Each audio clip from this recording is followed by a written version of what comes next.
Hey everyone, today I want to review this book, Sargent in the Sea. This is a catalog for an exhibition that happened in 2010 in 3 different museums, as we're going to see moving forward. But it's amazing to see the amount of work that went into organizing all this content and presenting it. So the Corcoran Gallery of Art, the Museum of Fine Arts in Houston, as well as the Royal Academy of Arts in London, all of them in 2010. One beginning in 2009 for the Corcoran. It's super interesting, or Corcoran. It's super interesting to have this little window into the amount of work that was put together by the curators and everyone that was involved in this.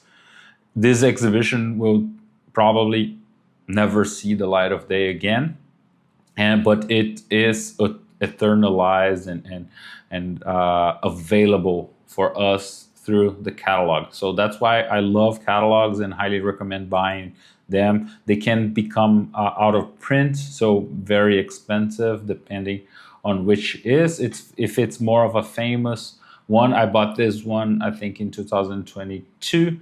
So it's still in print, still available, it's still at a good price. The whole exhibition was broken down in the catalog, in this case, broken down into this introduction by Richard Ormond. Then Uncharted Waters, more of a philosophical approach to the relationship with the sea and uncharted territories and the unknown and so on, by Erica Hischler.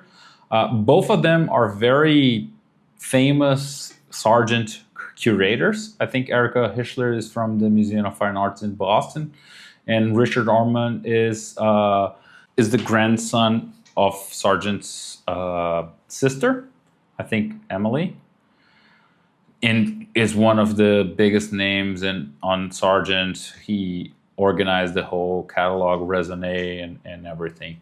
Then goes into the scrapbooks. So this exhibition focuses a lot on the 1870s to 1880s, early 1880s. So from Sargent being 14 to 1819, all the way to 28 in 84. So it's a very specific window of time into Sargent's life and his relationship with the sea early on. And finally, the blue shadows here, the painting of children at the beach, a big relationship with the work by Joaquin Sorolla and Mariano Fortuny and all of that, as we're going to see. So the director of the museum as a forward. Here are all the institutions that have lended pieces for this to be put together. That's why also looking at this content and really going deeper, it's very important. All these institutions, as well as private collectors, were involved into putting it together. Kudos to all the curators involved in this, and let's cherish their work through reading and digesting this great content. Here are the places and dates where the paintings were made. So very interesting to see as well. So the introduction is like a high-level view. I love those portraits of Sargent by his friend James Carroll Beckwith. He studied with him at Carole Zoulin Atelier. So a lot of early discussions, his relationship with drawing and sea creatures and paintings and light, to give the tone to everything that will come next. The whole relationship with other artists like Turner that have painted the sea before.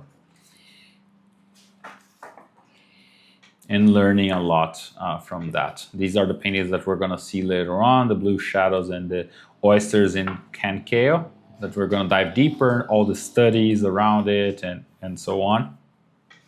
a lot of like books at harbors, boats at harbors, and great studies, both in charcoal, graphite, as well as watercolor. This watercolor is beautiful, and oils. So Uncharted Waters, the relationship. This is before Titanic. If you go and look, I think Titanic was 1912. So we're talking about 1870. So there is a relationship with the sea, that untamed kind of nature of the sea, and the mysteries and the uncertainty of all, that I think are really well explained and explored in here, and the relationship with other artists. From the 70s onward, Sargent has a lot of studies from boats and the sea in his scrapbook. I love this small compositional study from him for the rehearsal of the Loop Orchestra. It's a beautiful painting, and it's a beautiful composition study as well. If you look at both of them, I highly recommend searching it up. Some studies and drawings from when he was around 19 years old, so from 75. Beautiful control of values and line. And here we can see that control of cross-hatching and details and readability and center of interest, focal point, and so on. Both for man-made structures as well as natural landscape. When we go to people, so the sailors and fishermen, it gets a little more complicated, and he's mostly sketching his impressions of everything, because people are really moving, and which makes it way harder. But you can see some of the preliminary sketches and the evolution that he could get, and the results that he could get as well with this. A lot of watercolor and graphite studies as well. Beautiful work, and beautiful collection of very fragile material that is paper work, both watercolors and graphite. It must have been awesome to see those up close in person during the exhibition. Kankeo and the sellers, dealers, fishing for oysters at Kankeo, and he painted two versions of this.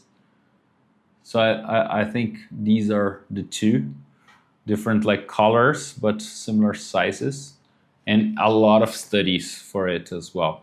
You can see the place over here. This is a photograph from 1971 of that same place, from the catalog Raisonné as well. And this was painted in 78. So Sargent was 22 when he painted this, which is absurd. A lot of studies, a lot of different studies. The fragile nature of paper and mold, unfortunately. The overlap of the two versions and different drawings. A sketch done after. And more studies and exploration.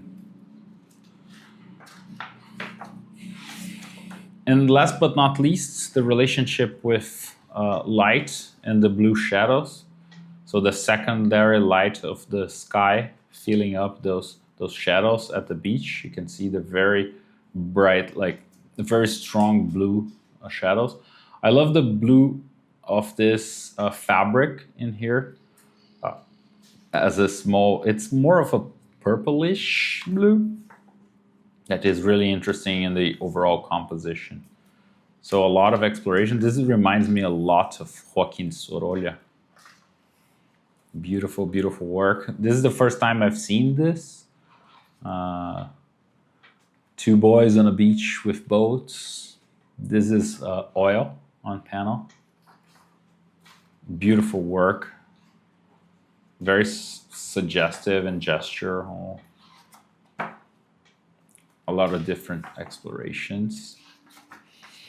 You can see here these two artists, like this is Mariano Fortuny and this is Francesco Paolo Michetti. I have never heard of him, and it's great to learn one more amazing artist from this exhibition. So yeah, that's pretty much it. A lot of notes in the end of the book. This is a very academic research. And then you have everything that was discussed here and the references and so on.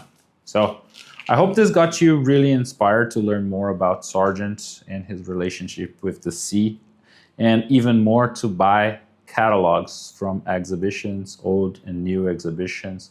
This is a very well researched resource and definitely worth every penny. So yeah, that's it from me. Hope you're inspired to study. Have great studies. Have a great day. Take care.